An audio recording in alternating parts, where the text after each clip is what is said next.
A man built 45 versions of the same spaghetti sauce, each one slightly different. A little more sugar, a little more salt, maybe a little thicker. He was not a chef, he was a scientist, and he was paid to find one specific number, the exact point where your brain can no longer say no. He found it. And today, that discovery is quietly built into almost everything you eat. But here's the unsettling part. Most people have no idea it's even there. That man was Howard Moskowitz. In nature, food is usually one thing or the other. An apple is sweet, but it has almost no fat. A steak is rich with fat, but there is no sugar in a steak. Almost nothing in the natural world combines high fat and high sugar at the same moment. Except one thing, breast milk, the very first thing you were ever built to want. So when you bite into a donut, your brain reads it as the richest food on earth. Fat and sugar together, the same signal as breast milk, that signal always meant one thing: eat as much as you can in nature. That was completely safe. Fat and sugar were so rare, you could never get too much, so your brain never built an off switch. Then someone figured out how to exploit exactly that. And this is where the story takes a surprising turn. That someone was Howard Moskowitz. He had a Harvard Ph.D. in psychophysics, the science of how human cravings actually work. He had already proven it with sugar. For every person, there is a perfect amount. If it's too little, you crave more. If it's too much, you stop enjoying it. But right at the peak, at that one exact amount, you keep going back for more. He called it the bliss point. His insight was insultingly simple. If you ask people what they want, they lie, not necessarily on purpose. They just simply don't know. So he stopped asking and started measuring. In the 1980s, a giant food company named Campbell's brought him in. To save a failing pasta sauce called Prego, food companies had always searched for one perfect recipe, the exact sweetness, thickness, spice, and chunkiness, the recipe everyone would love. So Moskowitz went looking for it. He created 45 different versions of Prego pasta sauce. He served them to thousands of people, then asked how much they liked each one. What he found changed the way food would be made forever. People didn't share one bliss point.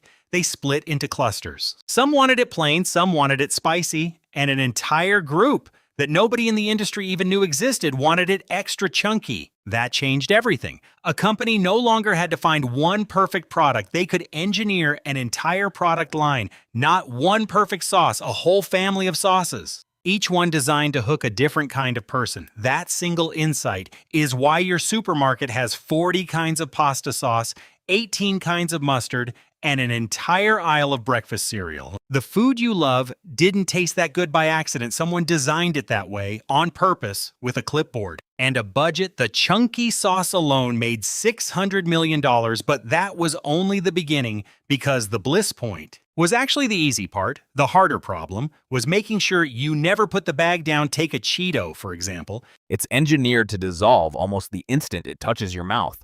Someone spent real money getting it to disappear that fast, on purpose. A food scientist named Stephen Witherly studied this. He gave it a name: vanishing caloric density.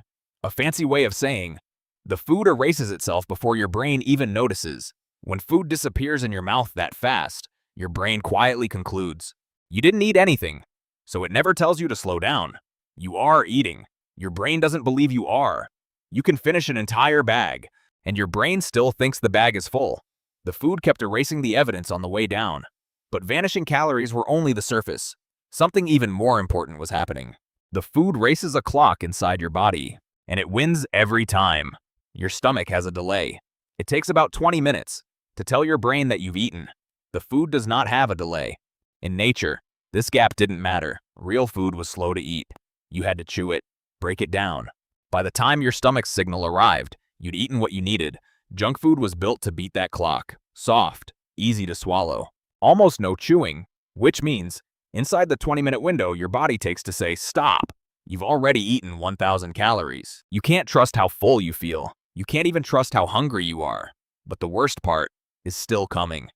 And what scientists discovered next makes the picture even more unsettling. A group of scientists wanted to know what junk food does to your brain over time. So they ran a study on 150 healthy teenagers. First, the scientists asked each teenager one simple question: how often do you eat ice cream? Then, one by one, each teenager was laid flat inside a brain scanner. A tube fed a milkshake into their mouth. while the machine watched their brain react. The milkshake lit up the reward center in every single one of them, the part of the brain that says, "That was good." Then the scientists matched the answers to the brain scans, and they found something they weren't expecting. The teenagers who ate ice cream most often had the weakest reaction to it, the very same milkshake.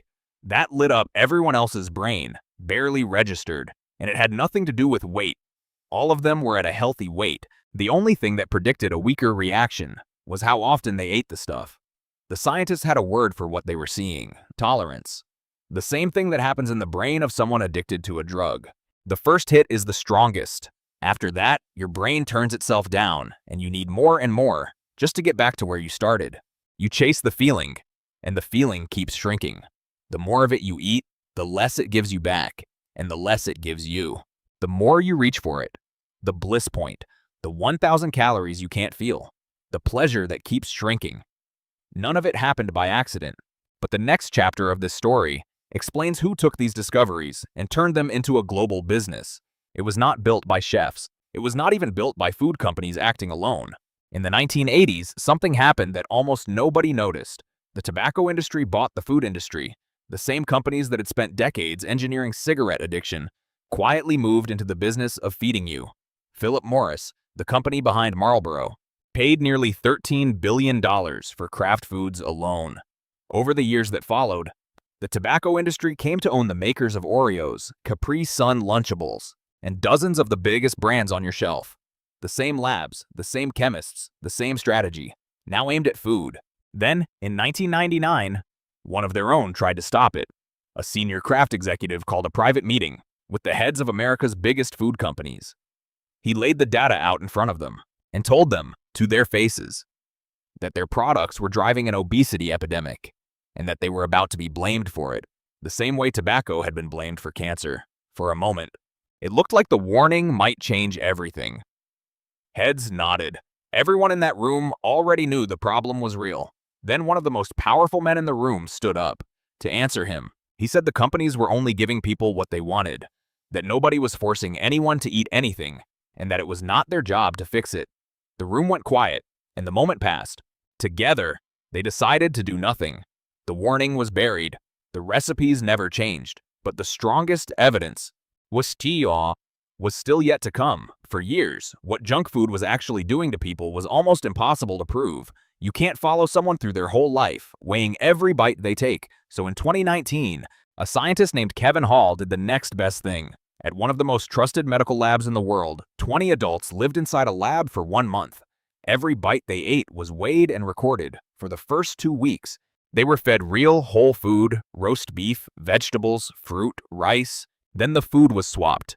For the next 2 weeks, everything they were given was ultra-processed, cereal, frozen meals, chips, Pop-Tarts. Nobody was put on a diet.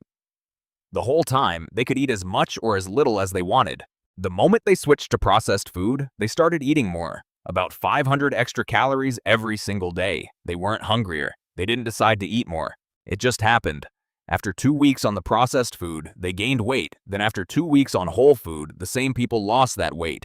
Same people, same month. The only thing that changed was the food in front of them. It was the food doing exactly what it was built to do. Your craving was never the flaw. It is a survival system, running exactly as designed in a world it was never designed for. Then someone found the exact point where it breaks. And one by one, every defense you had was studied, beaten, and sold back to you. You lose that fight several times a day.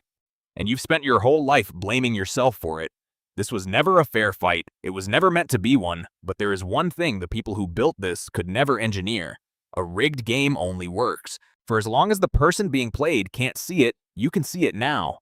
You were never losing a battle against yourself. You were just never told there was someone on the other side. What you do with that is yours to decide, and this time you'll be deciding it awake, the end.